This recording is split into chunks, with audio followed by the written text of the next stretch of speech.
When you're playing badminton, you're too slow on the court. Well, that's probably because you eat too much or too little. Who cares? Something to do with your diet. Today, we're going to show the 5 ways that you can beat your opponent even if you're slower than your opponent. First, we need to identify what advantage a faster opponent has over you. They're able to cover more of the court than you. How do we equalize the playing field? We have to move less. So how do we move less? You'll see that the court is actually quite small. I can take one step in every direction, pretty much, right? And it covers the court. Now, when does the court get bigger? Let's say if I were to move all the way back to this corner, and then I had to run all the way to that front corner. The court just got 3 times bigger. As a slower player, you have to imagine, how can I move as little as possible, right?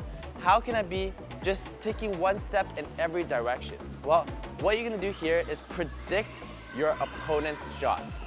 Let me give you an example. Let's say if I predicted my opponent's shot, I could shift my weight a little bit forward or even shift my whole body a little bit forward in this direction, assuming they'll hit over here.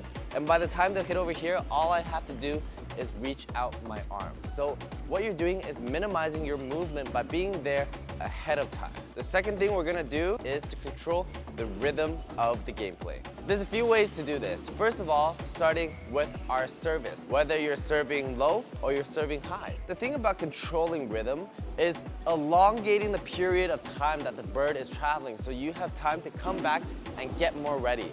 So it doesn't matter how fast your opponent is moving in position. If I were to serve the bird really flat and short, a really fast opponent could jump really quick, jump up, boom, and smash.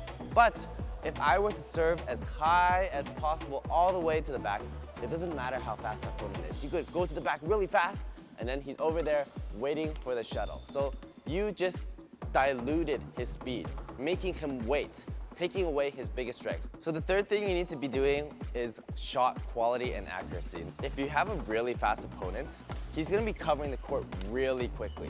So if you're barely making him move, you're just speeding him up as much as possible. We need to make sure we play to all of the corners because it doesn't matter how fast you are. There's actually a limit to how far you can reach. Let's say to my front, even I'm super fast, 1, 2, 3.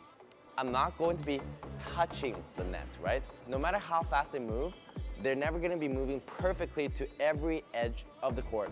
So if you're able to play shots close enough to the edges, they'll still have to wait, giving you more time to hit. Now, fourth way to beat opponents faster than you is through deception. If your opponent is moving particularly fast, you want to make sure you get them to move first. For example, let's say I pretend I'm going to hit this net shot right here. The opponent sees that and they want to move fastest. That's their strength. Boom! They're already pushing off in that direction once they see that shot. You, with a little hold, boom, hit it to the back after. So now their momentum is forward. Of course, if they're good enough, they can still adjust. But that slows them down because their momentum is one direction and they have to come back and change their momentum to another direction. Now the last point is super useful, and that's gonna be serve and receive. So the serve, the receive, and one. So serve and receive. I'm pretty much forcing my opponent to hit what shot I want. So I'll serve and I'll stand there already waiting for the point. For example, let's say I'm going to serve a very flat shot to their backhand, okay? So they're receiving a flat shot to me. They're going to want to be pushing to my backhand. So after the serve, boom, I'm just gonna raise my racket here, and as they hit to me, boom, cross court, I'm done. Or I'm serving all the way to their far forehand. From their far forehand, they're going to want to push straight. And from there, I just wait here. So serve far forehand, boom, pop, done, easy.